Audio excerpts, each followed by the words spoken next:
Hi everyone, here's the dispatch for Wednesday, April 1st. Our three readings today are Psalm 143. This will be the last day with that psalm. A reading from Jeremiah chapter 32 and a reading from Matthew chapter 22. The reading from Jeremiah talks about the exile or rather the conquest of Jerusalem, the destruction of Jerusalem, and sort of a relationship that Jeremiah has with the last king of Judah before the Babylonians conquer Judah. What's really interesting, though, is that there is still, in the midst of this conflict, there is still the reassurance of God. The prophet says, or God says, I will make an everlasting covenant with them, never to draw back from doing good to them. An unequivocal statement of God's faithfulness to God's people, which is especially interesting because Jeremiah, the prophet, is linked in biblical scholarship, is linked to the book of Deuteronomy. The same sort of theological perspective informs both. And the perspective of Deuteronomy is very clear, that if the people of Israel do God's will, if they keep the covenant, then God will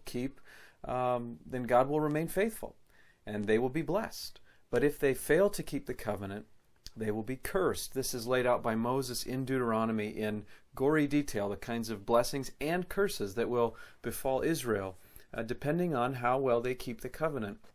And so Jeremiah is very much the same, has very much the same outlook, the same perspective, the same way of emphasizing to Israel the importance of faithfulness. And still in the midst of it, there is this unshakable foundation of God's faithfulness. So keep your eye on that as you read this passage. And then from Matthew chapter 22, an exchange between Jesus and the Sadducees.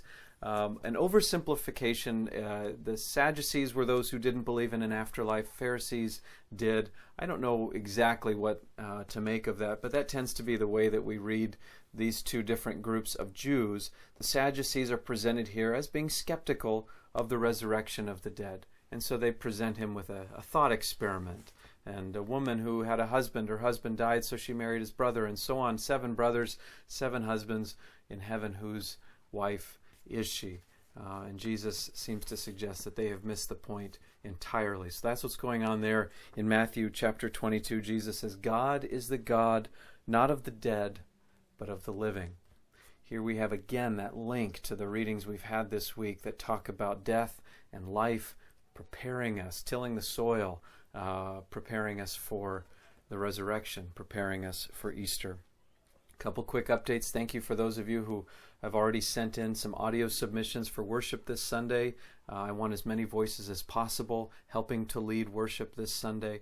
Also, a quick update on Tyler Innes. As you know, he tested negative for COVID-19, which was wonderful news, but he still had an infection in his chest cavity that they couldn't take care of until they knew whether or not he was positive for COVID. So yesterday he went into surgery to have that infection cleaned out. He had a rough day after the operation, but Amber, his mother, said he's doing better. He's up and about. So do keep Tyler in your prayers as he continues this process of recovery. That's it for today. We'll see you tomorrow.